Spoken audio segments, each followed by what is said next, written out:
নমস্কাৰ মৰমৰ ছাত্ৰ ছাত্ৰীসকল আমাৰ পঢ়ালি নামৰ এই ইউটিউব চেনেলটোলৈকে তোমালোক সকলোকে স্বাগতম জনাইছোঁ। এই ভিডিঅ'টোত তোমালোকৰ ইংৰাজী পাঠ্যপুথিখনৰ গ্ৰেণ্ডফাদাৰ্ছ উইচ নামৰ যিটো পাঠ আছে সেই পাঠটোৰ সকলোবিলাক প্ৰশ্ন উত্তৰ লগতে তাৰ যিখিনি গ্ৰামাৰ দিয়া আছে সেই গ্ৰামাৰখিনিও আলোচনা কৰিম। ভিডিঅ'টো অলপমান দীঘলীয়া হ'ব পাৰে, তথাপিও তোমালোকে শেষলৈকে চাবা। ভাল পালে লাইক কৰিবা, কমেণ্ট কৰিবা আৰু যদিহে কৰা নাই তেন্তে চেনেলটো ছাবস্ক্ৰাইব কৰিবা। ঠিক আছে, এতিয়া আমি কুৱেশ্যন আনচাৰসমূহ আলোচনা কৰোঁ। তোমালোকক যিটো কম্প্ৰেহেনশ্যন দিয়া আছে তাত 1 নম্বৰ যিটো কুৱেশ্যন দিয়া আছে, answer the following questions in complete sentences, অৰ্থাৎ পূৰ্ণ বাক্যত তোমালোকক উত্তৰ দিব দিছে তলত দিয়া প্ৰশ্নসমূহৰ। এতিয়া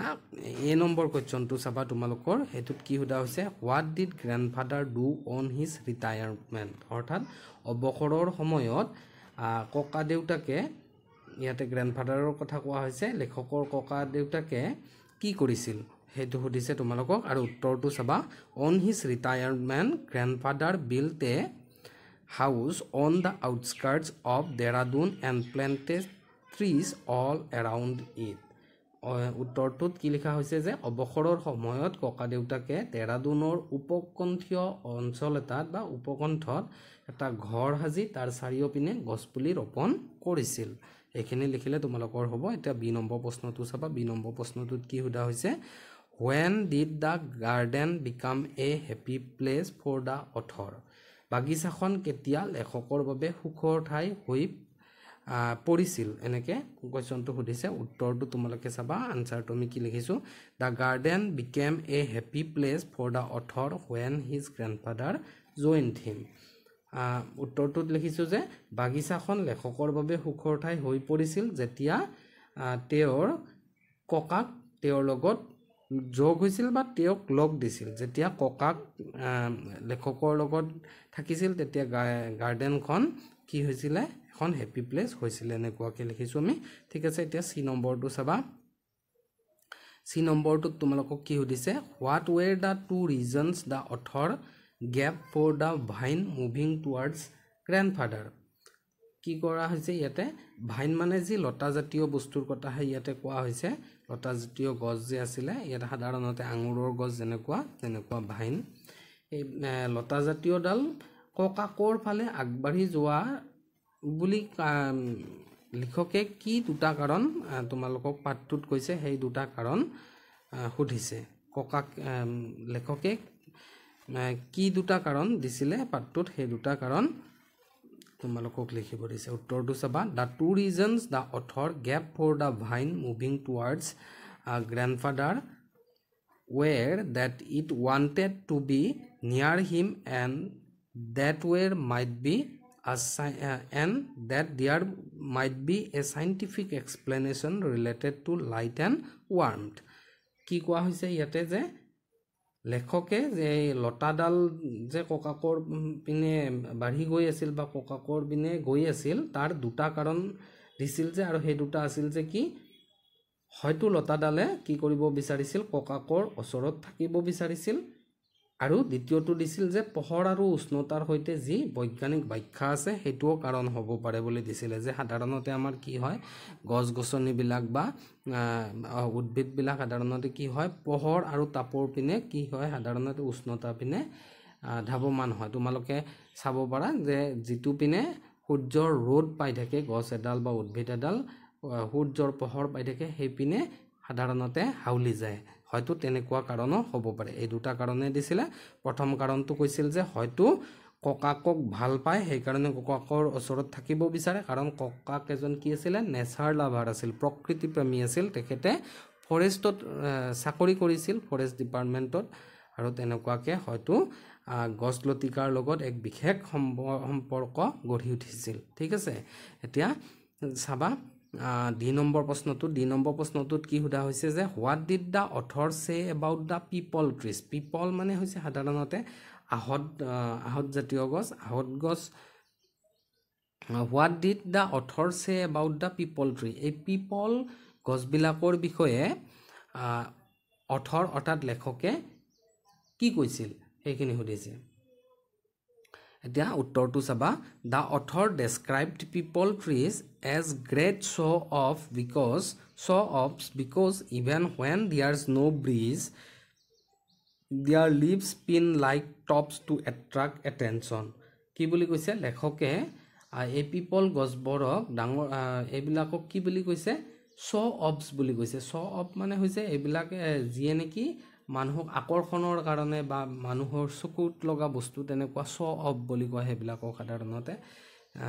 দেখুৱাৰ কাৰণে যিবিলাক ৰাখা হয় সেইবিলাকক শো অফৰ কাৰণে ৰাখা বুলি কৈছিল because even when there is no breeze ইয়াতে কাৰণ কি নাথাকে ব্ৰিজ অৰ্থাৎ যদি বতাহ বলিও নাথাকে কি আছিলে এইবিলাক ইয়াৰ পাতবিলাকে টপৰ নিচিনা অৰ্থাৎ লাটুমৰ নিচিনাকে ঘূৰি থাকিছিলে টপ মানে ইয়াতে লাটুম বুজাইছে লাটুম এটা যেনেকৈ ঘূৰি থাকে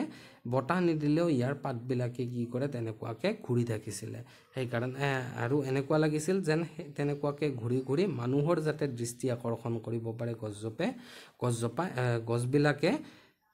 তেনেকুৱা বুলি কৈছিলে ঠিক আছে এতিয়া আমি ই নম্বৰটো চাইছোঁ ই নম্বৰটো চাবা what did the author's grandmother like to do লেখকৰ আইতাকে কি কৰি ভাল পাইছিল আৰু উত্তৰটো চাবা the author's grandmother liked growing flowers উত্তৰটো লিখিছোঁ যে লেখকৰ আইতাকে ফুল ৰুই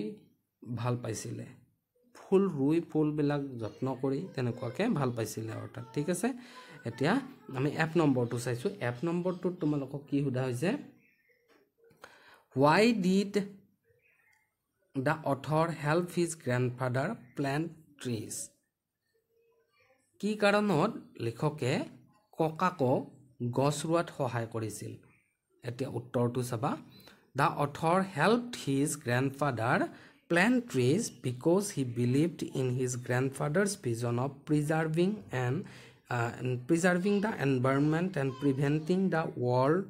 from becoming a desert ঠিক আছে ইয়াতে কি কোৱা হৈছে the author helped অৰ্থাৎ লেখকে ককাকক গছ ৰোপণ কৰাত সহায় কৰিছিল কাৰণ তেওঁ ককাকে যে পৰিৱেশ সংৰক্ষণ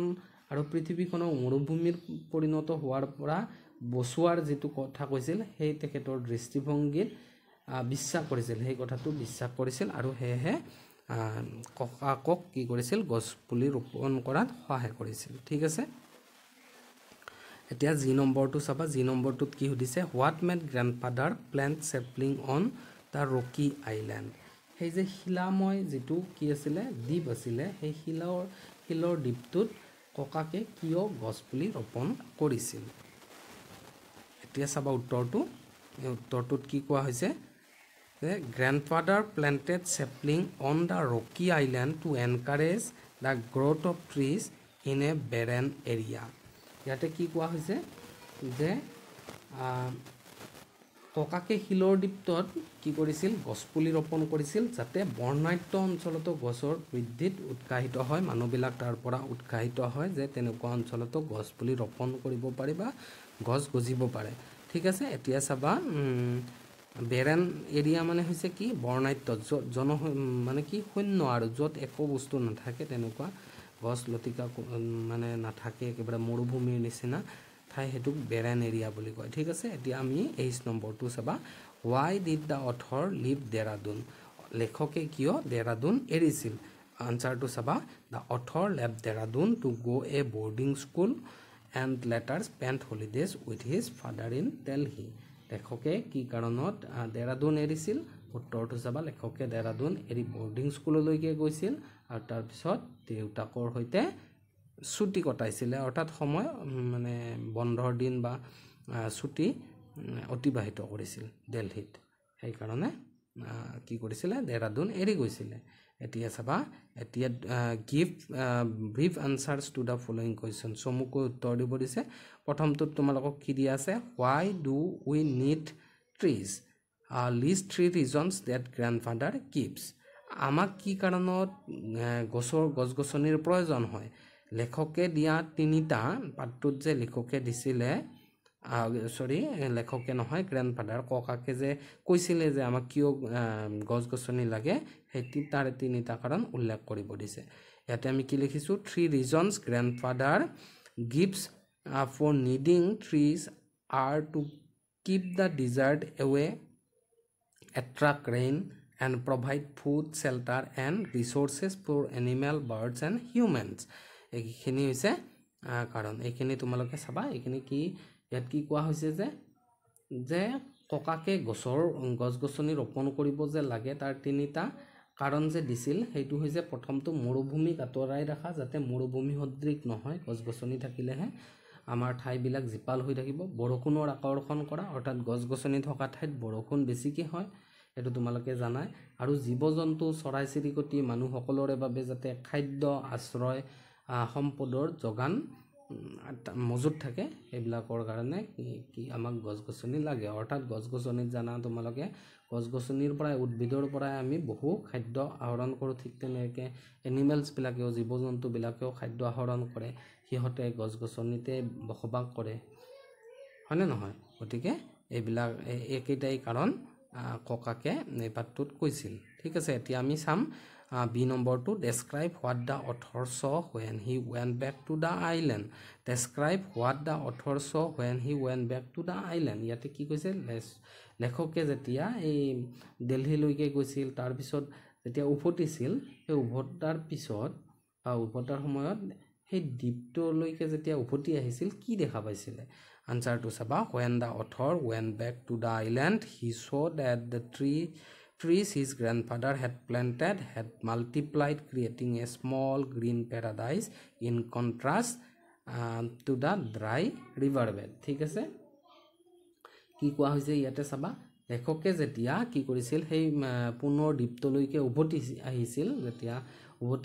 তেতিয়া তেওঁ দেখিছিল যে তেওঁৰ ককাকে যি গছপুলি ৰোপণ কৰিছিল সেই গছপুলিবিলাক বহুগুণে মাল্টিপ্লাইড হৈছিল অৰ্থাৎ বহুগুণে বাঢ়ি গৈছিলে আৰু যাৰ ফলত শুকান নদীৰ বালিত যে সেই গছপুলি ৰোপণ কৰিছিল ৰিভাৰ বেড মানে বালিৰ বুকুত শুকান নদীৰ যিখিনি বালিময় বুকু আছে তাতে যে গছপুলি ৰোপণ কৰিছিল সেইটো যেন কি হৈ গৈছে গ্ৰীণ পেৰাডাইজ মানে আচলতে স্বৰ্গ ইয়াতে স্বৰ্গ মানে কি বুজাইছে সেউজীয়া যেন একদম জীপাল ঠাই স্বৰ্গৰ নিচিনা সৃষ্টি হৈছে এনেকুৱা বুজাইছে ইয়াতে ইন কণ্ট্ৰাষ্ট যিটো শব্দ তাৰ সেইটো কি যে বুজাইছে মাজত বুজাইছে নদীখনৰ মাজত নদীৰ বুকুত এনেকুৱা হৈছে আইলেণ্ডটোৰ বুকুত ঠিক আছে তাৰপিছত চাবা ইয়াতে কি দিছে তোমালোকক write whether the following statements are true or false সঁচা নে মিছা সুধিছে তোমালোকক প্ৰথমটো কি কোৱা হৈছে যে প্ৰথমটো তোমালোকক কোৱা হৈছে grandfather loved only flowering trees ককাকে কেৱল ফুল ফুলা গছ গছনিবিলাকহে ভাল পাইছিলে এইটো ফলছ ঠিক আছে ফলছ বুলি লিখিবা তোমালোকে তাৰপিছত দিয়া হৈছে যে the author feels that mango trees are great show' offs মেংগো ট্ৰিবিলাকক শ্ব' অফৰ বস্তু বুলি কোৱা হৈছিলে কিন্তু সেইবিলাক মেংগো ট্ৰি নাছিলে সেইবিলাক কি আছিলে পিপল ট্ৰি আছিল গতিকে এইটো কি হ'ব তোমালোকৰ ফলছ হ'ব তাৰপিছত কি দিয়া আছে যে গ্ৰেণ্ডমাদাৰ লাভড গ্ৰ'য়িং ফ্লাৱাৰ্ছ আইতাকে কি কৰিছিলে ফুল ৰুই ভাল পাইছিলে এইটো কি হ'ব ট্ৰু হ'ব তাৰপিছত আছে grandfather never helped গ্ৰেণ্ডমাদাৰ out with gardening বাগিচাৰ কামত ককাকে আইতাকক সহায় কৰা নাছিলে এইটোও ফলছ আছিলে ঠিক আছে এতিয়া আমি ই নম্বৰটো চাইছোঁ during the second world war the author spend the holidays with his father দ্বিতীয় বিশ্বযুদ্ধৰ সময়ত কি কৰিছিলে অথৰে লেখকে ছুটিৰ দিনকেইটা তেওঁৰ দেউতাকৰ লগত কটাইছিলে এইটো কি হ'ব ট্ৰু হ'ব ঠিক আছে এতিয়া আমি চাইছোঁ F2 grandfather's which did not come to ককাকৰ যি ইচ্ছা আছিলে উইচ আছিলে আকাংক্ষা আছিলে সেই আকাংক্ষাটো কি হোৱা নাছিলে সত্য পৰিণত হোৱা নাছিলে বা পূৰ্ণ হোৱা নাছিলে গতিকে এইটো হোৱা নাছিলে বুলি দিছে কিন্তু একচুৱেলি পাঠটোত আমি পাইছোঁ যে হৈছিলে গতিকে কি হৈছে এইটো ফলছ ইয়াতে ঠিক আছে এতিয়া আমি এক্টিভিটি 1ত তোমালোকক কিছুমান গ্ৰামাৰ দিয়া আছে সেইখিনি চাইছোঁ ইয়াতে এক্টিভিটি 1ত কি দিয়া আছে complete the following sentences using to infinitive or bare infinitive two infinitive আৰু বেয়াৰ ইনফিনিটিভ দুটা বস্তু তোমালোকৰ কিতাপখনত ধুনীয়াকৈ গ্ৰামাৰখিনি বুজাই দিয়া আছে সেইখিনি মই কেৱল ইয়াতে আনসাৰখিনি কৰাই দিম তোমালোকক কাৰণ যদি মই তোমালোকক বুজাই দিবলৈ যাওঁ তেতিয়াহ'লে ভিডিঅ'টো বহু দীঘলীয়া হৈ যাব ইতিমধ্যে বহু দীঘলীয়া হৈছে যি কি নহওক এতিয়া উত্তৰকেইটা তোমালোকে চাই ল'বা ইয়াতে আই ফৰগট বুলি তোমালোকক ডট ডট ডট দিয়া আছে আনসাৰটো এনেকৈ লিখিব পাৰিবা আই ফৰগট টু লক দ্য ডোৰ ঠিক আছে ইনফিনিটিভ ব্যৱহাৰ কৰিছোঁ টু ইনফিনিটিভ ব্যৱহাৰ কৰিছোঁ টু লক ইয়াতে হা তাৰপিছত she tried তাৰপিছত আনসাৰটো লিখিবা she tried to call her friend ঠিক আছে এতিয়া 3 নম্বৰটো লিখিবা people like to eat delicious food এনেকৈ লিখিলে হৈ যাব এতিয়া 4 নম্বৰটো চাবা we saw him leave the room ঠিক আছে I wish to travel around the world তাৰপিছৰটো চাবা 6 নম্বৰটো the mother made the child cry এটো বেয়াৰ ইনফিনিটি ঠিক আছে আমি এতিয়া 6 নম্বৰটো চাইছো খালি ঠাই is a sin stealing is a sin ঠিক আছে এতিয়া চাবা is divine 8 নম্বৰটো love is divine এনেকৈ লিখিলে হৈ যাব তাৰপিছত আছে 9 নম্বৰটো fault of others is easy blaming the fault of others is easy 10 নম্বৰটো চাবা elders our duty প্ৰথমতে ডট ডট আছিল respecting elders are our duty তাৰপিছত 11 নম্বৰটো চাবা she is quick to learn new skills এনেকৈ লিখিলে হৈ যাব এতিয়া চাবা কি আছে এতিয়া চাবা যে 12 নম্বৰটো she heard him খালি ঠাই আছে ডট ডট আছে তাৰপিছত আনসাৰটো লিখিবা she heard him singing a song তাৰপিছত চাবা 8 নম্বৰ 13 নম্বৰটো চাবা I need not explain myself to you তাৰপিছত চাবা 14 নম্বৰটো I saw him আনসাৰটো লিখিবা they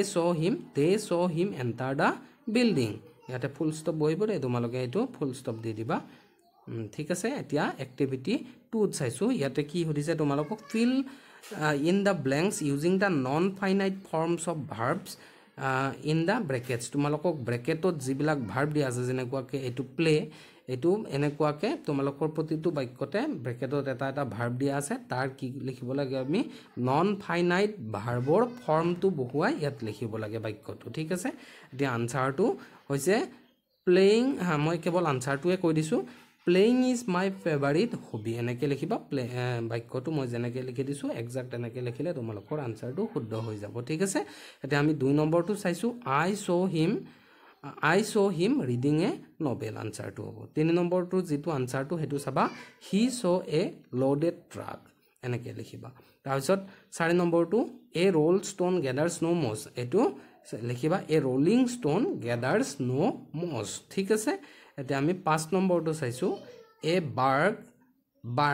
dog seldom bites আনসাৰটো a barking dog seldom bites যেটো 6 নম্বৰ হেতু আনসাৰটো হ'ব a little learning is a dangerous thing ঠিক আছে তাৰ পিছৰটো আনসাৰটো চাইছো he learned drawing তাৰ পিছত যেটো 8 নম্বৰ আছে হেতু চাবা Nivedita passed the examination with flying colors তাৰ পিছত 9 নম্বৰটো চাবা saying is easier than doing এটো আনসাৰ হ'ব ঠিক আছে 10 নম্বৰটো চাবা এতিয়া I found a written document এনেকৈ লিখিলে শুদ্ধ হৈ যাব তোমালোকৰ মই প্ৰশ্নবিলাক পঢ়ি সময় নষ্ট কৰা নাই ভিডিঅটো দীঘলীয়া হৈ গৈ আছে গতিকে চাবা 11 নম্বৰ প্ৰশ্নৰ উত্তৰটো চাবা I like speaking English class এতিয়া 12 নম্বৰটো চাম আমি he found his stealing car ঠিক আছে এতিয়া 3 নম্বৰ এক্টিভিটি 3 কি কোৱেশ্চন দিয়া আছে combine the following pairs of sentences তলত দিয়া বাক্য মানে পেয়ার্স মানে দুটা বাক্য দিয়া আছে তোমালোকক সেই দুটা বাক্য কম্বাইন কৰিব দিছে লক লগাব দিছে এটো কি হ'ব মই আনসাৰটোৱে কেৱল কৈ দিম I saw him carrying a basket ইয়াতে তোমালোকক দুটা বাক্য দিছিলে I saw him আৰু আনটা বাক্য দিছিলে he was carrying a basket দুটা লক লগাই এনেকৈ লিখিবা I saw him carrying a basket ঠিক আছে কম্বাইন তোমালোকৰ গ্ৰামাৰৰ কিতাপত আৰু তোমালোকৰ যিখন কিতাপ দিয়া আছে টেক্সট বুকখনতো ধুনীয়াকৈ এই লেসনটোৰ পিছতে দিয়া আছে সেইখিনি তোমালোকে চালে ধুনীয়াকৈ বুজি পাবা যদি বুজি নোপোৱা কমেন্ট বক্সত কমেন্ট কৰিবা মই তাৰ গ্ৰামাৰ সেকশনৰ ভিডিও বনাবলৈ যত্ন কৰিম ঠিক আছে এতিয়া 2 নম্বৰটোত কি আছে they stopped for a while তাৰপিছত নেক্সট সেন্টেন্সটো আছে দে ৰিজিউমড দেয়াৰ ৱৰ্ক আনসাৰটো লিখিবা they stopped for a while and then resumed their work ঠিক আছে তাৰপিছৰটো মই আনসাৰটো কৈছোঁ he pull the chair and sat down তাৰপিছত যেটো 4 নম্বৰ question he read the book and returned it to the library এনেকৈ লিখিবা দুটা বাক্য লগাই ঠিক আছে এতিয়া আমি চাইছো 5 নম্বৰটো he walked a long distance he sat down for some rest আনসাৰটো লিখিবা আফটাৰ ৱাকিং এ লং ডিস্টেন্স কমা দিবা he sat down for some rest ঠিক আছে এতিয়া 6 নম্বৰটো চাম This is a chair with its legs broken. যেনেকৈ আছে তেনেকৈ লিখি দিবা মই যেনেকৈ তোমালোকক লিখি দিছোঁ তেনেকৈ ঠিক হৈ যাব হা he is a businessman he is established এই দুটা বাক্য লগাই এনেকৈ লিখিবা he is a businessman who is established 8 নম্বৰটো চাবা I saw a dog it was barking I saw a dog barking ঠিক আছে এতিয়া চাবা এইখিনিলৈকে গতিকে মৰমৰ ছাত্ৰ ছাত্ৰীসকল আজিৰ ভিডিঅ'ত আমি ইমানখিনি আলোচনা কৰিলোঁ আশা কৰোঁ তোমালোকে ভিডিঅ'টোৰ দ্বাৰা উপকৃত হ'বা ধন্যবাদ